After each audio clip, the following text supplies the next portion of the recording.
There are 4 MLB playoff games going on today. As I am recording this, it looks like the Rangers are about to wrap things up against the Rays and advance to the next round of the playoffs. Let's crack open a 30-card blaster box of 2023 Prizm Baseball. It's going to feature players of the past and the future. There are going to be some current players sprinkled in this box.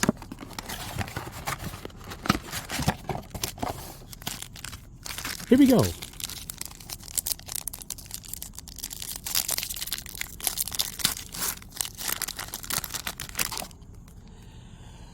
Pete Crow Armstrong, a coveted prospect that was originally drafted by the Mets, and he was later traded to the Cubs and their minor league system and made his major league debut, and he made some great plays with his glove. But to my knowledge, he had 11 or 12 plate appearances throughout the course of the season and did not get a hit, but he did have 1 RBI, which was a sacrifice fly.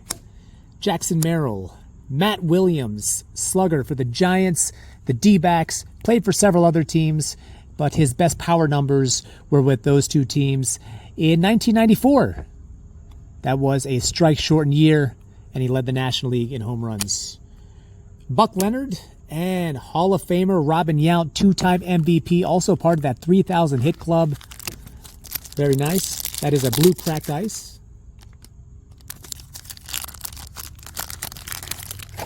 Second pack, Evan Carter, who's making a lot of noise, youngster with the Rangers, and he is enjoying his first taste of the playoffs very early in his career.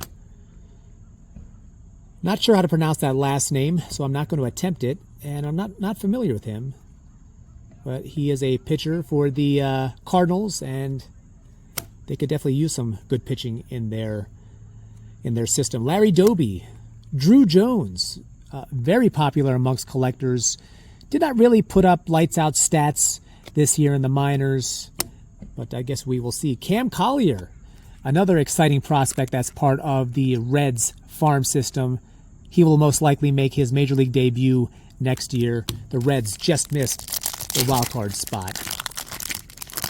They were in it all the way till the end. Lou Brock, who at one time was the all-time stolen base leader, 3,000 hits, I believe he played his whole career in St. Louis, or at least his best years were with St. Louis. Hall of Famer.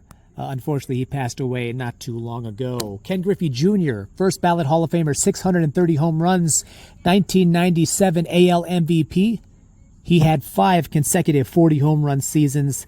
That was 4 with Seattle and his inaugural season with the Reds. Once he got to Cincy, after that first year, well, injuries, and more injuries, but still one of the best to ever do it, and one of the sweetest swings of all time. Al Lopez. Bob Feller, Hall of Fame pitcher, and Hall of Famer Whitey Herzog. Here he is featured with the Cardinals.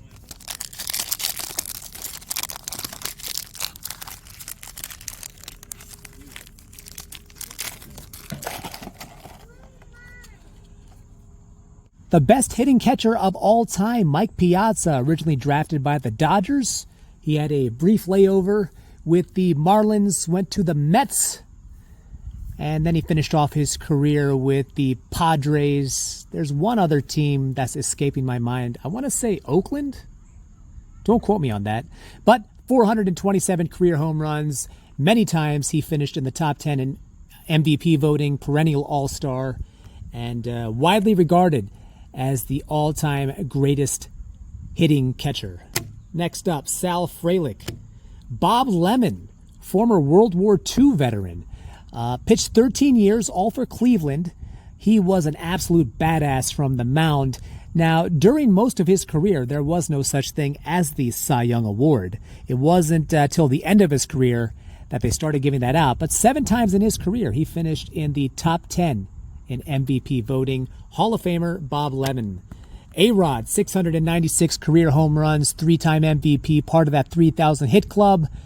Originally with Seattle, then he went to the Rangers, and then he finished off his career with the Yankees. That's where he got his one and only ring. Monster stats all throughout his career, but I don't think he will ever get in the Hall of Fame, and nor should he.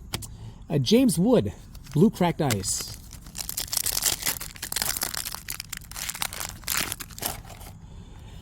Elijah Green, somebody to keep your eye on, part of the Nats farm system. Drew Romo, no relation to Tony. Whitey Herzog once again. Drew Romo once again.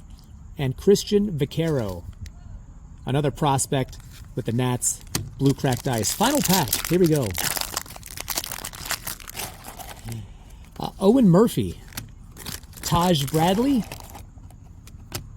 Luis Gonzalez, who finished his career with either close to or just over 600 doubles.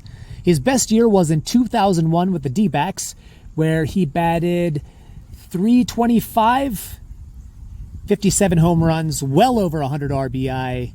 Any other year, he would have been an MVP, probably a unanimous MVP, but that year he finished third in MLB, or NL MVP voting. There was this guy named Barry Bonds who smashed 73 home runs, and Sammy Sosa hit 64.